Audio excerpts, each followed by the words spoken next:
Muy buenos días a todos. Muchísimas gracias por la invitación.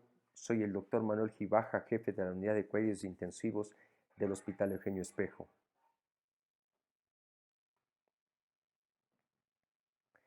Como antecedente, quiero exponer algunas ideas propiamente mías, algunas opiniones personales que tiene que ver con un escenario al que no nos hemos visto enfrentados, al menos yo no recuerdo en los años que llevo haciendo cuidado intensivo una situación tan particular. Una situación particular en general en un evento médico o en un proceso médico o científico al que usualmente los intensivistas estamos abocados. En ese sentido, creo que no tiene mayor variación. En esta diapositiva ustedes pueden mirar algunas impresiones que las he colocado. En la parte superior se puede ver pues un titular de la revista Science en donde hace o pone un título sugestivo, Pseudociencia en COVID-19, y donde habla en términos generales que ya se debería parar esto y la comunidad científica es su responsabilidad el de intentar corregir la pseudociencia y la infodemia a la que nos vemos pues enfrentados. Por otro lado, acá podemos mirar un gráfico que se ha hecho común en todo el mundo, no solo en nuestra ciudad, que si bien es cierto, viene bien al personal de salud, pero ha habido un giro total en cuanto a la preponderancia que el personal de salud se le ha hecho a propósito de la circunstancia. Esperemos que ese espíritu se mantenga después de esta pandemia. Y por otro lado, en esta diapositiva se puede mirar lo que está sucediendo a diario. Es decir, los científicos se ven abocados a emitir una serie de comentarios dada la dificultad a la que nos vemos enfrentados. Hay inseguridades de todo y se espera en general que las cosas cambien. Pero por otro lado, el público y en general toda la gente que conversa, pues da por hecho un montón de cosas, da por sentado algunas conclusiones e incluso empieza a pontificar sobre el problema. La ventilación mecánica, como todos ustedes conocen, ha sufrido un importante desarrollo tecnológico y de conocimiento a lo largo de los tiempos. Sin embargo, y a propósito de esto y en una situación catastrófica, se está intentando que se vuelva algo más simple. En la parte inferior he colocado en Twitter del doctor Mauricio Cecconi, presidente de la Sociedad Europea de Medicina Crítica, que creo que revela mucho la situación y en general estoy de acuerdo con él. Dice él, nunca he visto tantos expertos en ventilación mecánica, en cuidado intensivo y en salud pública en la época COVID.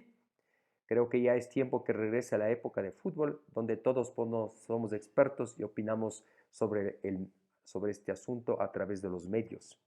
Creo que Mauricio tiene la razón. Ustedes también han sido testigos de que cada país ha enfrentado de manera diferente este gravísimo problema, dada la gran contagiosidad del virus. Unos lo han hecho bien, otros lo han hecho más o menos y otros lo han hecho mal. Lamentablemente, la situación en el Ecuador no ha sido la deseable y en parte podría ser a que todo este engranaje que tiene que ver con la salud pública, la política y la economía no se ha hecho de la manera más deseable posible. Y en esta, en cambio, hago relación al llamado de atención que algunas autoridades en cuidado intensivo en el mundo las han publicado en diferentes revistas de la especialidad. Aquí una llamada para racionalizar el cuidado intensivo en la era del COVID-19.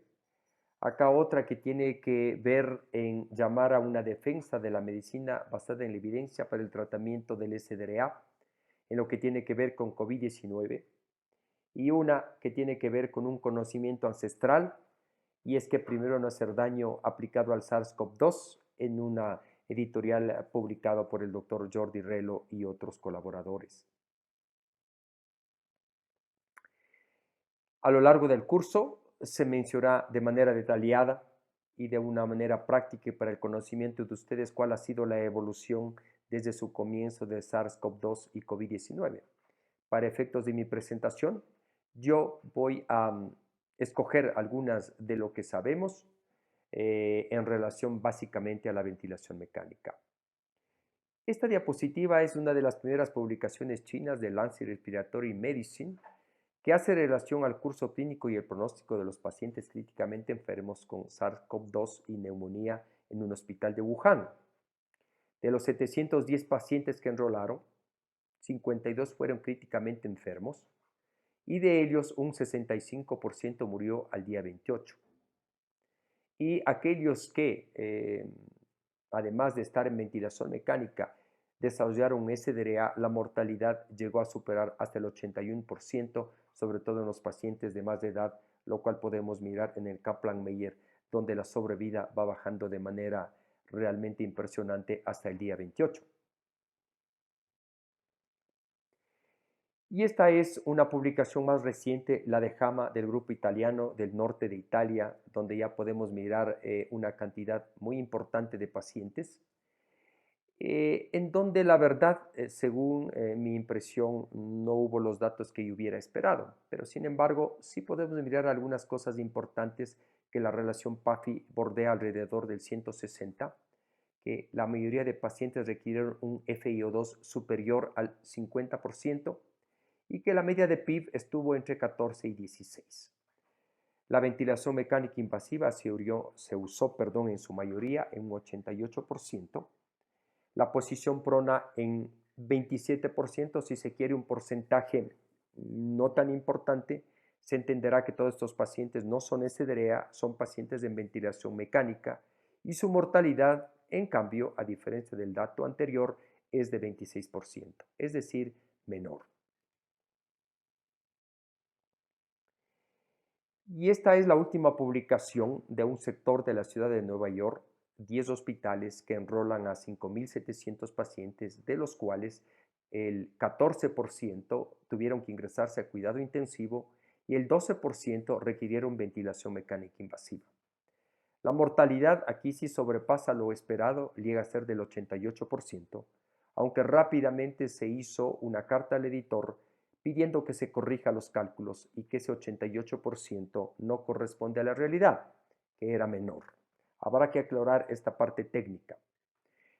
Vale decir que tanto en la publicación italiana como en la de Nueva York hay todavía un importante grupo de pacientes que están en la UCI y que una vez que sean dados de alta e incluso de la casa, habrá que ver los nuevos datos en cuanto tiene que ver a la mortalidad. Esta es otra publicación de las primeras y que salió en New England Journal of Medicine sobre una serie de casos, 24 pacientes del sector de Seattle, en donde lo que podemos mirar es que en rojo están aquellos pacientes de ventilación mecánica que murieron, la mortalidad es 50%, es decir, los ventilados invasivamente son los que más murieron, aunque hubo algún grupo que murió por orden de no resucitación. Entonces acá también se puede mirar que la mortalidad rodea el 50%. Esta es una publicación del grupo italiano interesante desde el punto de vista que analiza básicamente los factores de riesgo que provocaron muerte en los pacientes ventilados invasivamente y con SDRA, específicamente en la ciudad de Milán. Son 73 pacientes, los datos están recogidos en el día 1, 2 y 3. La posición prona, aquí sí ya fue mucho más importante, el 63%, y la mortalidad en realidad no es muy alta, incluso un poco más grande de la serie total de Italia a pesar de ser SDRA. ¿Cuál es el dato importante que me gustaría que miren? Antes de intubarse, el 28% usaron ventilación no invasiva, pero si ustedes miran, la mayoría de los pacientes usaron ventilación mecánica controlada entre el día primero y el día 3, empezando en un 91%, y ya en el día 3 se puede ver que se usa algo de un método asistido de ventilación. El volumen TIDI fluctuó entre el 6 y el 7%, 6 y 7 ml, perdón, lo cual pues habla de es lo que usualmente estamos usando, y el nivel de PIB entre 10 y 14 con una media de 12. Invito a que se fijen en la compliance dinámica de estos pacientes, que es en realidad desde baja a moderadamente baja. En este grupo no encontraron pacientes con una compliance superior a 40 o peor a 50, y el DP de cada uno de ellos era alrededor de 12. Entonces, estos son los datos que se han visto en las publicaciones en cuanto al manejo ventilatorio y en lo que tiene que ver a las mortalidades. Como ustedes podrán ver, son diversas mortalidades, variando desde, digamos, aceptablemente y hasta unas extremadamente altas. Ahora, en el siguiente grupo de diapositivas me interesa a mí trasladar mi opinión de lo que nosotros sabemos, de lo que nosotros conocemos, de lo que está mejor evidenciado y de lo que es nuestra práctica diaria de una patología muy conocida para el intensivo y el intensivista, vale decir, la insuficiencia respiratoria aguda grave que ha requerido ventilación mecánica y que parte de ella puede ser SDRA. Esta es una diapositiva donde se ve las radiografías, una de las pacientes de la descripción original en el año 67 de Asbaugh y colaboradores en lo que tiene que ver sobre CDRA, como nada más un momento histórico. Esta es una pintura de una tomografía de un paciente muy afectado. Este cuadro corresponde a Guillermo Buguedo, intensivista muy conocido de la Universidad Católica de Chile por todos nosotros, cuya línea de investigación es justamente la ventilación mecánica y SDRA. Guillermo Buguedo es además pintor, y de hecho un pintor a mi modo de ver muy importante, pero la he puesto porque hace relación a los pacientes que hemos mirado y muchos de ellos estamos mirando con estas características ahora con el diagnóstico de sospecha o confirmación de COVID-19. Al menos la mayoría de ellos son los que estoy viendo en mi hospital y en mi unidad de intensivo. Ya desde hace mucho tiempo sabemos que, si bien es cierto, el ventilador es una herramienta importante para salvar vidas, frase que se ha hecho muy famoso en redes sociales, pero nosotros como intensivistas sabemos también que hace daño llamado injuria o lesión producida por el ventilador. Desde hace mucho tiempo también nosotros sabemos que desde los modelos experimentales la presión alta en la vía aérea ocasiona daño. Y este es el modelo experimental donde se puede ver que desde presiones normales hasta presiones que superan los 45 centímetros en 20 minutos produce importante daño, en este caso en un modelo animal. Igual para nosotros es totalmente conocido que hay primero una disrupción físico-mecánica de las células y tejidos, sobre todo del epitelio alveolo capilar, que se magnifica y produce lo que hemos llamado el estrés y el strain, que produce daños mecánicos a nivel de esto. Pero por otro lado, este primer impacto produce una reacción inflamatoria inapropiada y que puede ser peligroso y se vuelve en un círculo vicioso que es responsable de la llamada lesión producida por el ventilador.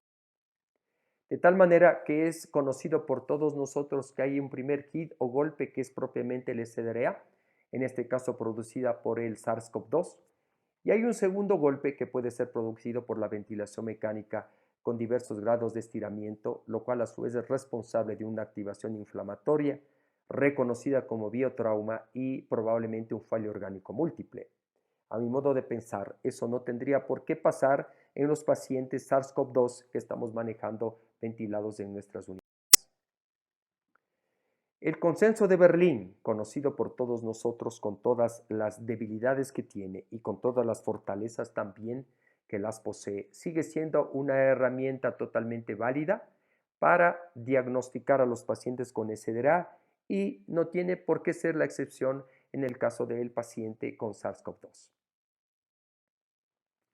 Igual es totalmente conocido por nosotros que cuando ventilamos a un paciente peor con lesión pulmonar, existe una zona segura para ventilar, existe una zona donde hay sobredistensión de los alveolos y daño mecánico, y existe una zona de apertura con colapso alveolar que puede producir los mismos daños, inclusive histopatológicos a nivel de la membrana alveolar capilar. Igual todos manejamos diferentes herramientas para lograr determinar cuál es el sitio para la ventilación segura y protectiva de este tipo de pacientes. Lo que hasta aquí he señalado de una manera gráfica muy elegante se puede ver en esta publicación de Gattinoni y Marini, lo que la lesión mecánica que amplifica la lesión inflamatoria, que es responsable finalmente de biotrauma y quién sabe de la muerte. Esto en la práctica, en lo que tiene que ver con la ventilación mecánica, se resume en que hay que aplicar el suficiente PIF, ni más ni menos, para reclutar los alvéolos en el paciente reclutable, que no se distienda los alvéolos sanos producto de un mal seteo de este PIF, y esto es lo que permite una mejor evolución de los pacientes. Existen múltiples investigaciones que han demostrado lo que estamos diciendo y todos las conocemos, empezando desde algunas que no fueron tan concluyentes, desde el año 98 de Brochard, hasta otras muy concluyentes como el trabajo de Amato y colaboradores y el ARNET, donde claramente demuestran que una estrategia protectora es claramente favorable a una mejor evolución frente a la estrategia convencional. Pero asimismo ha sido la evolución del cuidado intensivo y su conocimiento en las diferentes cosas que hacemos. Esta es una diapositiva del trabajo de posición prona del año 2001, publicado por el grupo del doctor Gattinoni, donde se demuestra, o se demostró más bien dicho, que no había en realidad ningún beneficio de la posición prona sobre el posición supino en el caso de CDRA. De hecho, por los años que le íbamos haciendo intensivos, para ese entonces no estaba en nuestro imaginario el hacer la posición prona.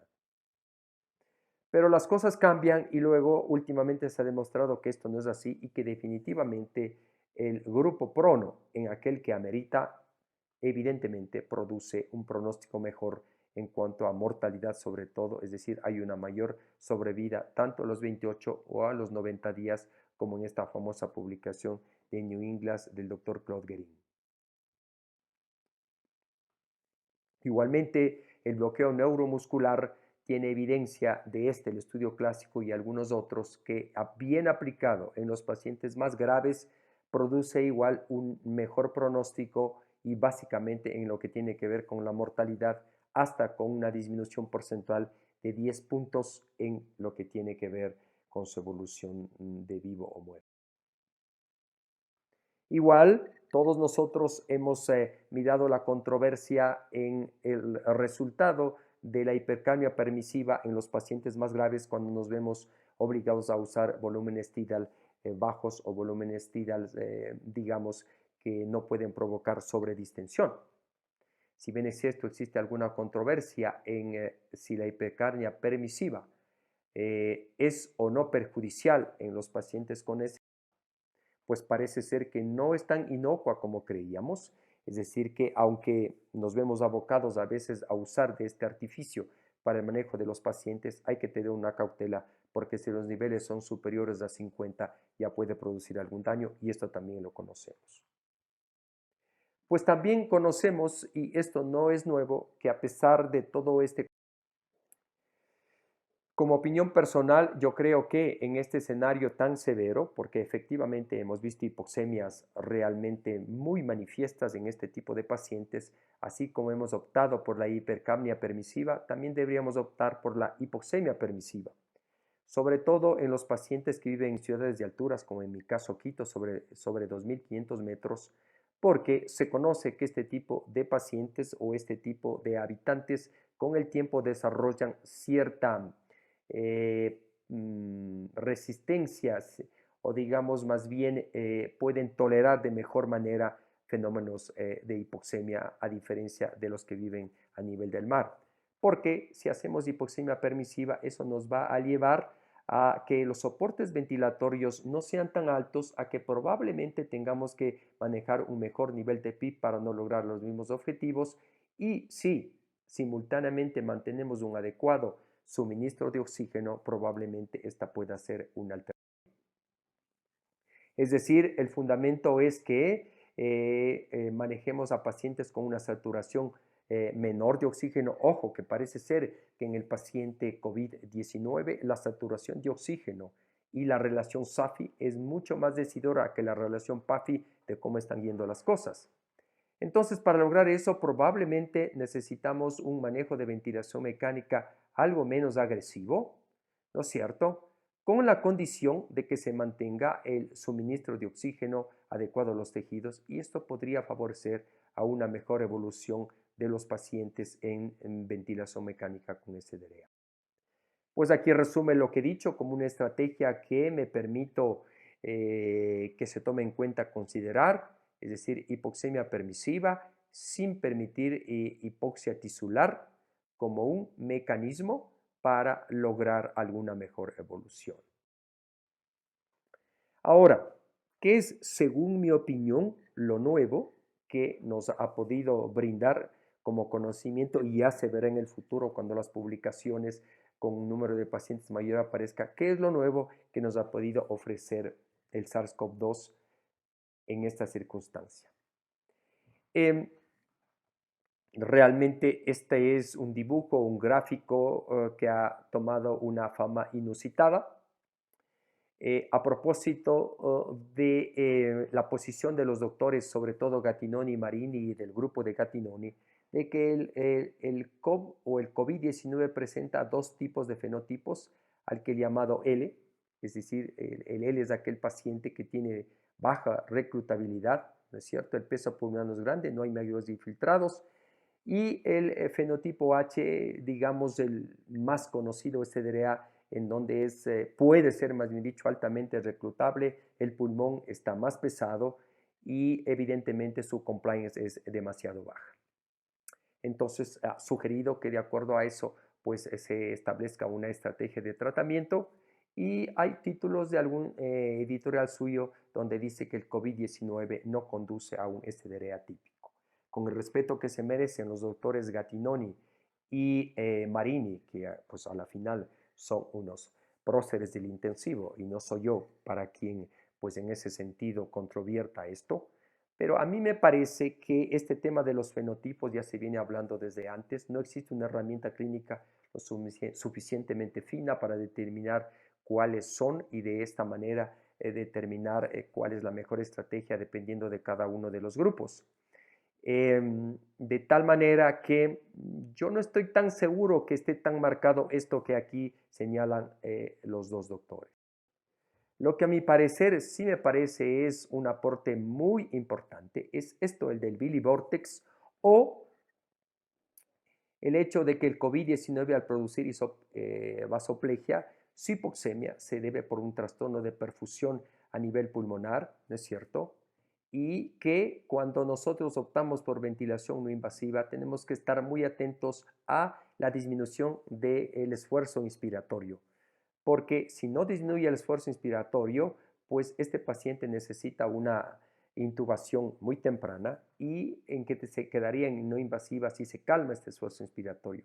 Porque parecería ser que este esfuerzo inspiratorio, ¿no es cierto?, cuando es muy vigoroso, produce un mecanismo semejante al del Billy ya conocido anteriormente, que termina en edema pulmonar y daño a nivel del pulmón, convirtiéndole en una especie de baby lung o un baby lung similar al que nosotros conocíamos. De tal manera que creo que este mecanismo, que no solo se produce cuando el paciente está respirando espontáneamente, cuando el paciente está en ventilación mecánica y se da fenómenos como un trigger reverso o asincronías muy importantes, puede ser responsable que haya un segundo hit de hipoxemia en estos pacientes. Probablemente así se explica lo que hemos visto, que el paciente a la segunda semana o alrededor de la segunda semana, cuando las cosas estaban mejorando, aparezcan nuevas hipoxemias y nuevos infiltrados sin una clara respuesta inflamatoria que justificaría el diagnóstico de una infección nosocomial pulmonar. Brevemente, en las siguientes diapositivas, quiero reflejar en revistas importantes qué es lo que recomiendan para el manejo COVID crítico. En esta, publicada recientemente, pues a la final, existen casi cerca de 5.000 artículos publicados rápidamente en revistas de alto impacto y de no alto impacto.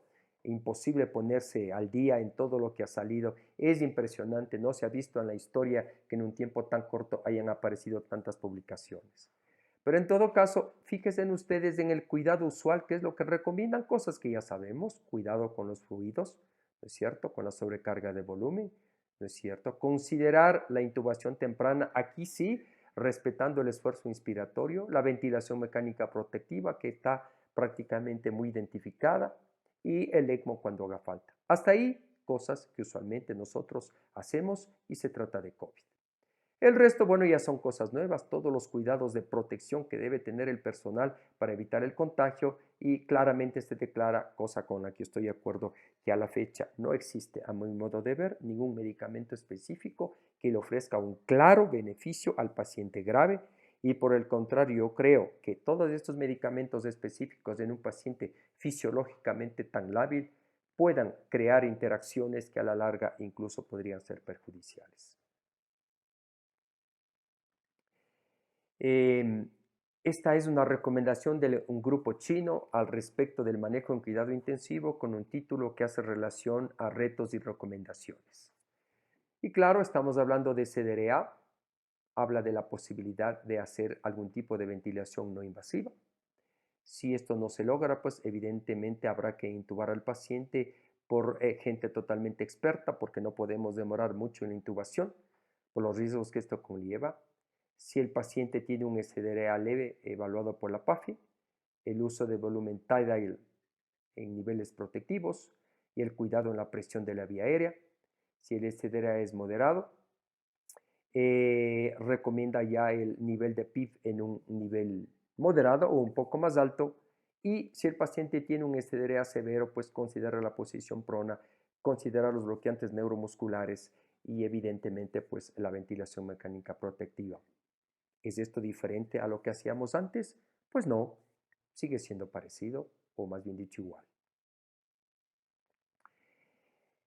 Este es un extracto del manejo COVID-19 en SDRA recomendado por los mismos profesores Marini y Gattinoni, donde hace relación a los dos tipos que ya hemos hablado, el L y el H.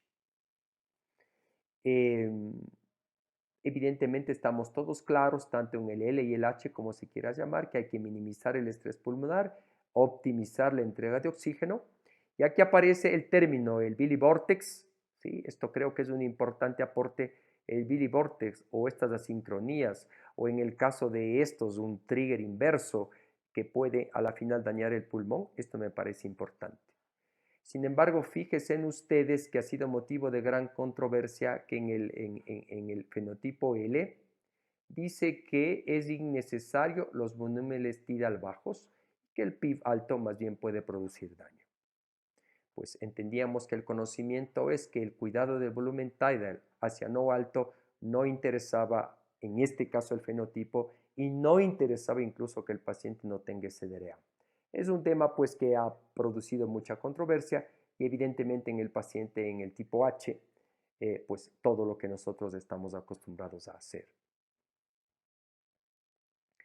Eh, Esta diapositiva no tiene que ver con mi charla, pero sí tiene que ver con el hecho que al igual que sucedió en Guayaquil, ya estamos en algunos distritos de Quito sobrepasadas, ya tenemos problemas de ingresar pacientes, ya tenemos problemas de brindar ventilación mecánica a quien lo necesita.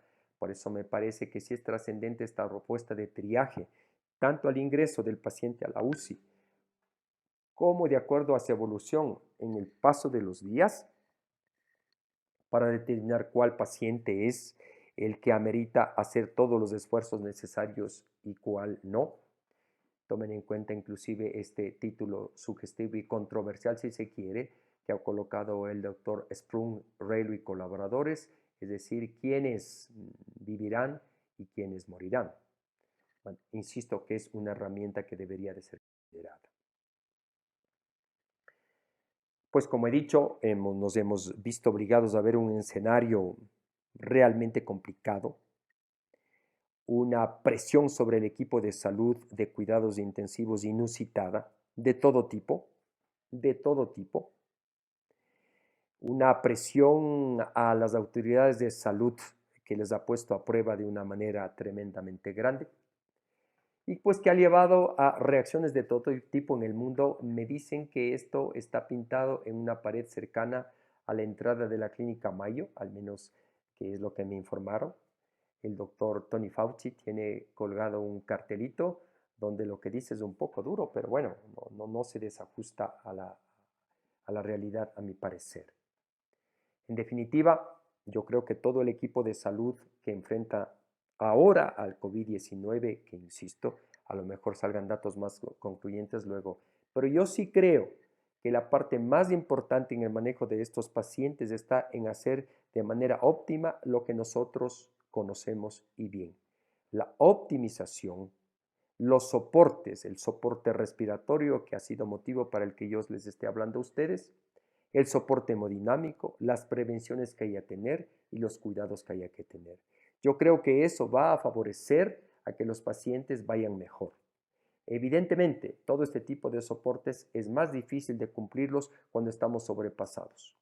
No es normal que en una UCI tengamos el 100% de pacientes en ventilación mecánica y la mayoría de ellos en una situación muy crítica en cuanto a su estado pulmonar. Esto dificulta el hacer una evaluación de mucho más tiempo y mucho más cercana a los enfermos. Esto hace que en nosotros despierte una manera mucho más rápida de hacer lo que nosotros ya sabemos. Yo creo que lo que sabemos es básicamente esto. Aquí hay un resumen de una última publicación de Lancet a propósito de SDRA, donde está resumido las cosas que nosotros ya sabemos.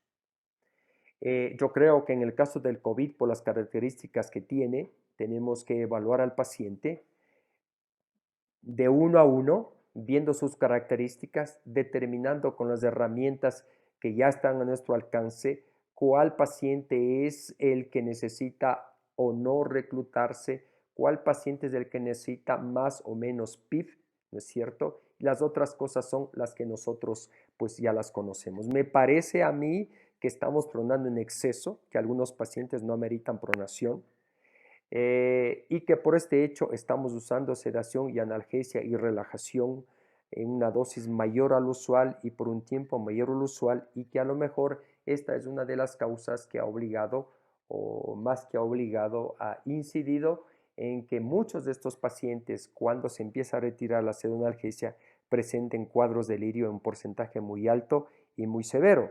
Y esto puede ser responsable primero de la dificultad en la extubación y en el weaning, y a lo mejor también es responsable de este Billy Vortex que se ha mencionado, porque empiezan a hacer asincronías inusitadas.